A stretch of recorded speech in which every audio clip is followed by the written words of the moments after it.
say na yebesha se bebre na eka wo Facebook say ya nua bema CJ wo hia say yebepe teacher biama no na wache na sa mama worry I dey here for CJ nti anytime any day CJ hia me services on frame me da say na me fa won hyase wo daily graphic da obokrata yi mu ne ensema abahasem me do be hyase wo ne fa etoso edumiensa asempa kai se meti hu kakra ma wo se no enwodwe yade ye stroke no said ye yade no sorry wo emabu mu no ano ya yeden esan said ye ni mu ankakane no pa wo se wo bete se so obi anya stroke na nipa no wadi be say 40 80 years wadi be 90 years bi on my 85 95 ni ade na stroke sem no ebe na brabom na so ne ye kasai no stroke yade abaye so common say Abrantia ababa what 35 years 36 years below 40 years and now more a day a year stroke cases ekwa ayarsabia hodo we nyina ba beto adwa ebra non-communicable diseases yeah omofa Ghana Health Service no omo programs manager Dr. Efua Kome ene ensemptrofo di nkobo no de to dwa na asempa wonim se omo kyerese eba no mojambro so yade no a nipa bebre no na wo bia onam so onim so yade ni bi obi wo hon ma wa check ba ko mienu miensa o check ye no na onimo jabroso into de wato na adwumu onam nyina na hye na ti kose oni bi ayese AC HIV yaremo no wo check ba ko mienu na no wato na adwumu forgetting say ene na wo check wie ye na no wo nyame adoma na de chie no wo betumi akwakohie e wo kwamu a wonnim enso de hye so me ye best 6 months ago no na meni bi me ye best 3 months ago na meni bi ni ato ya adwumu ni ye de nam eno na Dr. Kwame eche say so wo hypertension na what wonnim na one treat and as one control ya etumi de wo kwa be ho ano na watwa hwe yes onam ho hwe nye no so collapse ya de bedro ya sabia no na eye stroke ho tete na ehase a eba so no wo bi so so onam otumi nya kidney failure e bi so tumi nya heart attack e ma tese ho na no na tese wo ye nya media nya me amoa no anso ni mu a na tese eno ano no eno na wo kire se wo ya kwada se wo ye panya ene enkwada nyina enya hypertension enti no sa wo ye ba na sa wo ye bema maintenance nkasa media mini bi ebra no e wo sa wo hye na wo check wo nipadua mu wo check wo moja mu na hunu say wo bibia deda ye hypertension yi ebi ni wo so na wo hunu de wo ye de watu aduro so a mesrew hwese obenum aduro no ne kwan so ne breso esan na wakwaje wonuro ne wabenom me doctor ba kwa menim na mene no KPN Dr. Ben wono so otufo pa se sa hypertension ne de wo ho eni obakofo so enti se wo hunu ba bia wo gina na wo hunu de obeye niema bia se enye menye enima bia se wo de menni niema bia se wononom no basabasa mennonom na wo koso no moduro na wo tie de doctor panyifo eka chewa obetina che ya unya ho bia wachire iti yesremu mabu na wunya nyamfie aduanan wo bro fie aduanan krompa enye hwe ma ona nyentia wa yaresabia na cheke sanse hypertension eba so na wanso ano a Dr. Kwame say etumi ma heart attack wona ma na wakoma no just na asizi enye dwuma ebohu anu watwa hye yesom yedu bedro yaresabia no eno ebeka so wan yare yo na wo bia ne ho dendie nra ya mi siado ne bonkomo na so na mojabro so de di uni padua ni mu a na wonni makire na de wo kontime sremo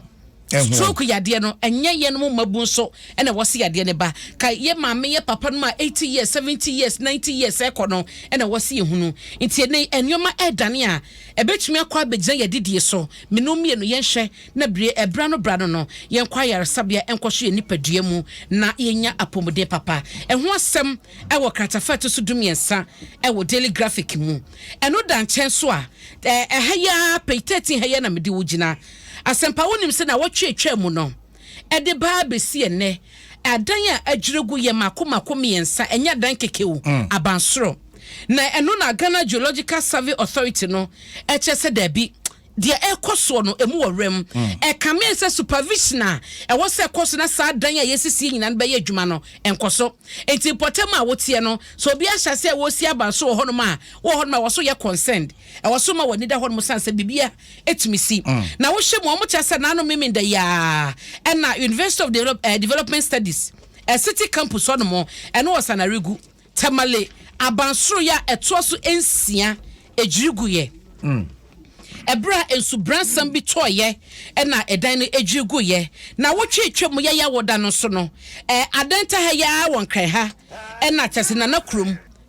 enchen hodoma ehwo so abansoro etoso miensa ejirigu ye ma nipa bako amane eba ne se nipa bako efa mo hwene nkwa na ya nsa na sa ya woda na denta de ebeba no na ehwo na so lankwanta na madina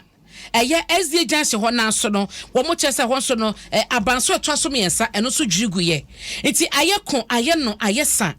eno na Ghana Geological Survey Authority no chese da bidie koso ne mu wowrem se oman na nhwe ya ebia we na yentete wontete ho de mayesa no bia de eba beto yankasa no na yentumi asom na torrent baba ano be yeden enti no ewo se ansampo na mansin bia mu no wode ubeto asase de ma obi no ye frem panyifo no mo ba ebe ye sa survey ni hwe se ba bia dan ye ton de ma wo no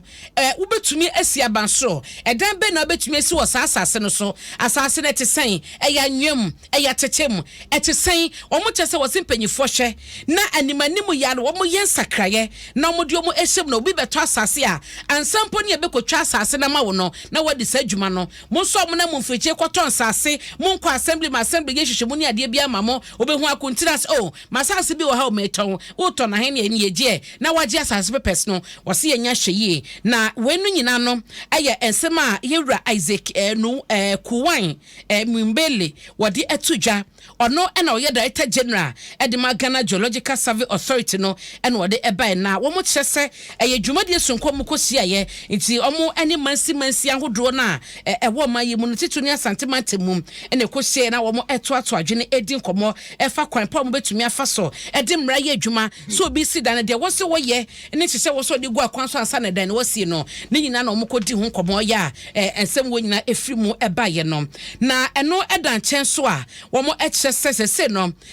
wo mo eka bie wom animdifo ne wo mo so butima bobel ewo eye yankasa ye wiemu ne nsakae ne ade no na se no mo bekwa koto adwene nyame yadoma ya woda ebe ni fieda ahu na mo kohyia wo Campisky Hotel na eno no eye Graphic Communication Group Limited no na wo mo any Ministry of Lands and Natural Resources akomo ntuma abo no ya wo mo kwakodi san komo no eye de nkoma wo mo kwhye se eye no kreso man no obode adom yen agudie ne no ne de won sase mu ene ye mpotamu nyina na ne sa no ekwan papa wo so man ne faso na ye de yesa hanese no ye de tu sa agudie no ye de nya san faso ne fi adoma atede obade de dum ye mu no eno mo koka ho asam se de beye na efie bi ye de anim no konkoduru se ye twa ye nue nyina amene ye ni nua sase ye se dua etwato ewu a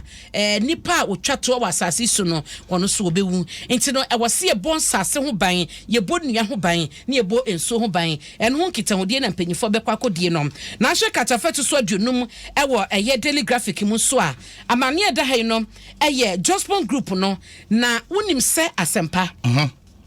Dr. Joseph Sian Japan on ye executive chairman na oda Jospon Group na no na one adwumaku baako akotena se eduomo sa hyenkrata se wonim de omo beye sa tracks na womo edefa eye enka no bola se ne yenim womo defa eye bola ye eboaboa no womo kyese makomako be se apem ena adwumaku no eba beya ma oma eno no emfa diesel when a electric one no mo chese when san ebebo san say won say wo kwana wo tia so pum na tutu ni nyina no pollution na we no eba beboa agree ne ye mpotamu nyina anye say ha be ye green da bi na so enframa na ye home no na ebe yi sa efini ade ni nyina ade afrim eti Jospon Group of Companies na omone Neronox Incorporation aka omoto abona akodi omo sakwa hye enkrata ase na enyesem kuma omo kodi sa adwuma ni nyina ewo 0 for no atena kese wo USA ahono mo de omo sakwa hyase enti yewura esen wo Japan wono na die ma hwe heya ne nsa ene sinkrata soyin ona ye executive chairman Edma Jospon Group sanso na Von Christensen ono ye executive co-founder Edma Zeronox na mo heya omo de omo nsa hyase no enti chese asempa ye nigisem Edma oman no enti in fact Jospon Jospon nyame enhiro mo ye pa nyame hyirom na omo a yewura esenwa Japan oma no kwatenten na anisode hu no wo ene na adwuma wo ye eboa emmabun emma oman emmabun adwuma ye na esanso boa ensakraye wo man mu no na nisode hu no entintim da enti Zoom Lion Ghana Limited Jospon Group ma yade momoni adwuma ma yade yempene wo mo yena na see ye da sio na say ye drew ehwa no na asempa medo kwa Ghanaian Times mu na ya hye de da ha sei asem we wo hu me say ba ya asempa me kenkan ye no me hu dwiri me say a senior officer what me arise ya kodu the rank of an assistant superintendent of police ASP no I dey asempa na wotumi twituo edibo junior officer when na cooperation moba kuma brantie no tienchemu e wa Ghanaian Times de feto so me ensa na wo anfoni eda hai we ya brantie no David Gbati ono na ni senior officer abonito akum no ntudi yi wasume na abrantie esi wo Western North na no fie da na posifo ensaka na wo mache no na asem ni nyina ne say assistant superintendent of police ASP Frankinsia ono na oye head Edma Western North police intelligence unit no na ono yasoma no ene constable David Gbati eso mo cooperation ewo eye awaso ye no ewo bibia ni anwa so bekwa mansini mu na omo koye no chese obi nim de ba ye yesa so manya argument kakra asakasa bi ni ade aba eno ano na chese pay experience etwituo edebo Gbati ye omo man so de ni dry sabia junior officer wa free mu wa yenya media na sese no obi ni masamo kopotia na omo ka de na so de sakasa ebaye post for chese omo ye hihihemu nso omo de krata beto abonten ya omo ka ho asama chese wo de oni momo sam omo kasa tintin ya chochro ya de ba ya chese de Ghanaian Times so ade biago ya ye kenkan de ma wo no na enkrata na ebaye no na ACP Grace Sansan Krofi won na wo ye panye eba no police Adom na wo kasa de ma wo mo de ne sa ehase wo so ma hyase eye ehihihemu wo niam ensem na mo so e ma sa rehusem we ebaye na de omo de baye ni mu no wa mo kire se eye ASP ensien ene bo Gbati etuo na no fe de bra na o mako operation ekoye adwuma mako wi operation kura eba o ba bla bla any information eba kire se we efi one of the police officers are owo okay about just the senior officer no and now ASP ensien no wa ribipa wa bro wa ribipa ase obi ade sei na wa ribipa bro se obi ade o yeah as a concussion okay kabom enti wa bro na wa dwen ni nyadwuma no twito no na de aso timpe no waku ho se ma bro nti no wotumi atwito hwa abamua full of life awada he yeah very very young handsome very young guy a junior officer a constable what boni to aku no ni ma me ahwade ni papa ahwade minima se owoyire wo made a o ma ahwade se de entia na we ya ba ne sei omo be koye hihemu ni ade nyina be ko we chekwa ye hu de be kwa kosi ohun within na nkasa no bibi asem si within no mo ye mu hihemu wi a ye nte ho asem there was a time one security expert be ka say de ekokoso no say ye police mo say ye asrafo ekuo ni mo say bibi koso a enka ye mpe an external authority bi no mo nye investigation wo ho omo wi a omo fa emu nsem no emeto abonten na yenti bo ya baby ye de better interdiction after interdiction asempa yenti shi biem asema asie wo ha se no eyabra ho sempa e ba ya omo chese ni omo dispatch team no omo si statement ni mo no Inspector General of Police Dr. George Akufu Dampare dispatch team na Commissioner of Police COP Habiba Chuma Sisapon ona ye Director General Edma Police Welfare omo de no efrin kran command me so onkonkwo se the situation no etie na oni eye post phone enkodi nkomo na no achi so no omo sanso dia another team no na yes COP Christian Tete Yohunu wono ye Director General Administration wono so team no na ekọ ye Gbati abusua ho e de akoto manim se de aba no psychologist ka ho e ka mo mo clinical psychologist onye abusua ne kasa oni be kasa kosi de ne ba mbeba Gbati obeba won nti no to da bia ye post for ye tuo kita mo amodidi dwuman mo hye ye o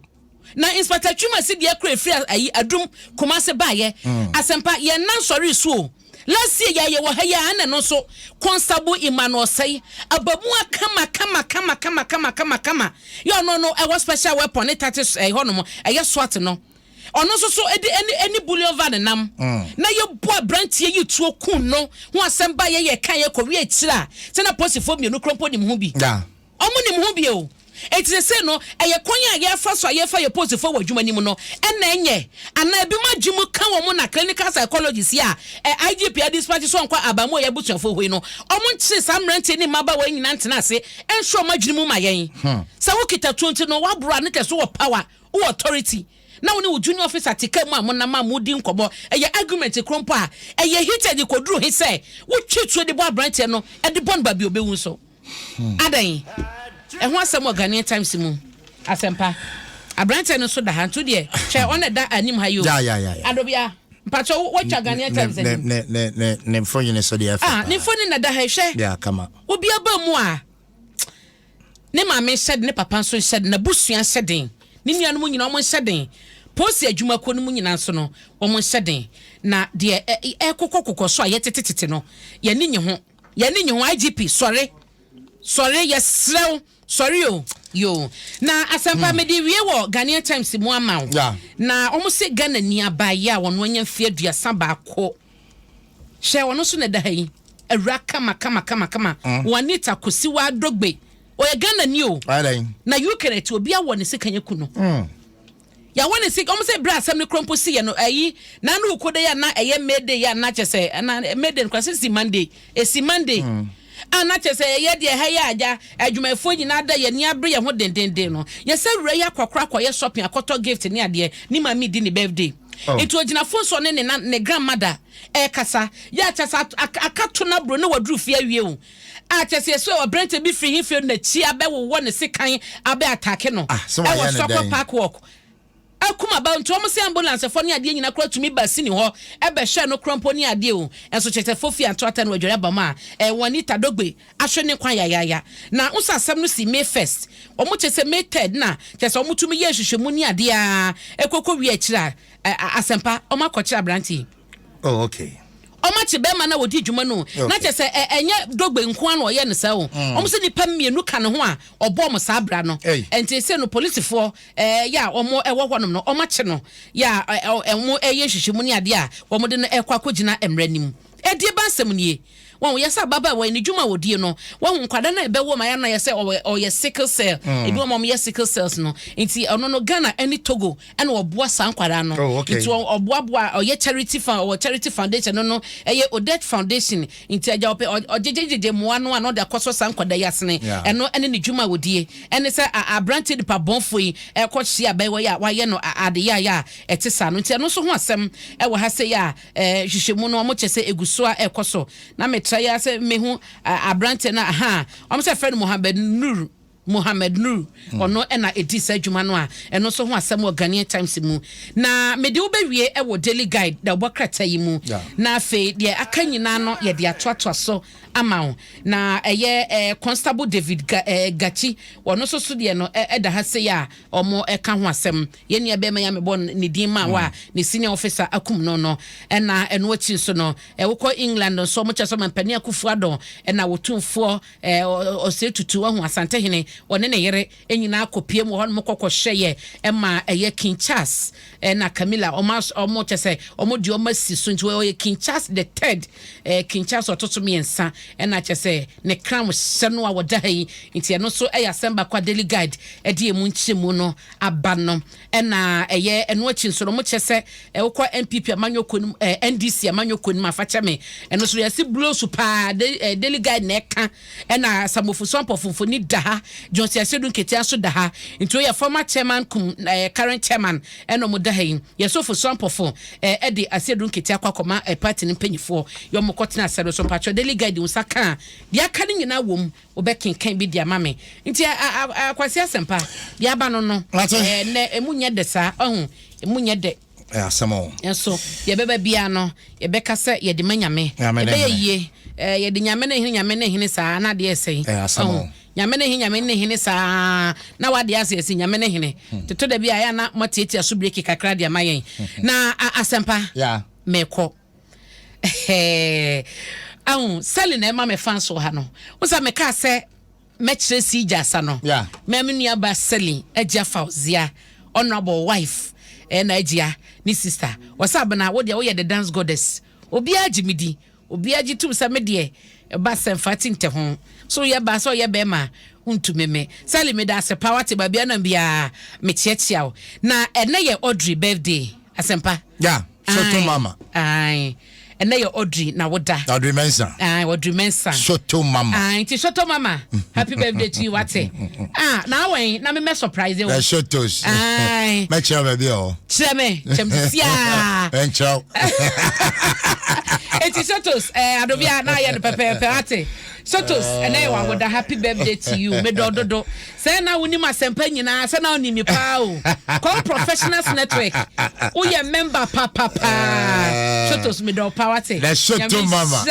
Na on your case. I got everything. Oh yeah, guy. Me am sizing so. Jana na so rough. And na koye wo dey. What's it? And color she me any favorite color. It's any special pa me shada shema o. It's nyame show Sotos na on your case. Wakuma so ade wani so ade hunu nyina no obade no omane mremu mawo na sede wani mu tie wo wakuma pa na wodo no obade mani nyinhira mawo wate oma wunyini emenya 106.3 years ni achire na onom wo obade enye okese pa ema me do asempa obeka mbia che shoto sana shoto mama de azamene na anya no kan bibi chira no o say na me badi kan cry we na zana oba dabi na me nia me ne won come me ma won tie bi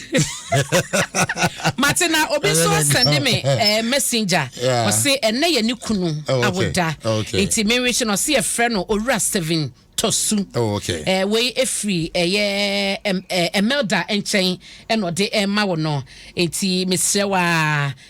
papa na wa woda happy birthday to you. We yele so odon o se so obade nsem nhira ahoden ene nkwatenten de ma wo enti Emelda marishu ura wate enti Owura 7 Tosu happy birthday to you. Unfortunately Emelda wan cheme bebia okunu oye adwuma enso so ni nyina ye why ni nyina ye friend Emelda aziable da kuma police station ho no di ni dwuma na orishini ra a happy birthday no ne de eno no na happy birthday so enkoma Reverend Lawyer Joshua Saki or Office of the Attorney General Accra and also a minister in charge of Presbyterian Church of Ghana Ramsey Congregation Efiamai and then na woda happy birthday to you Reverend Lawyer Joshua Saki onyame onshana onye okese we efi wo yire Augustina ene nkwada ne nyina enchen Kayla David and Gabriel omo nyina erisho happy birthday omo se omo do pa na nyankopon do okese na so ne nyina mu no omo se nkwatenten ne pomuden papa na edemma happy birthday. Happy birthday to you, Reverend. We all love you so much. Shotos, mama. Shotos the shotos. Yamenyo kesi wate. Me da se ye duwe si pepe. Enti a belated happy birthday na me koso ade Matthew Jerry Forsen. CJ yedo. Yedo asempa so do no. Na so CJ de. Me bisa asam wo do no. Ai dabi. Wo do no. Na abna wo mene asempa kasa. Mene CJ efie ha. Dabi enye no asem. Asempa wo do CJ. Me do CJ pa wodo no untumi ndo CJ nchani because obeto me ni CJ simple question we say me exam na kama fail you poto kama fail you na on kwen ti CJ I wanna so do what I wanna so do CJ I wanna so do rough me do no kra na mo amoyi mo ni me do mo kra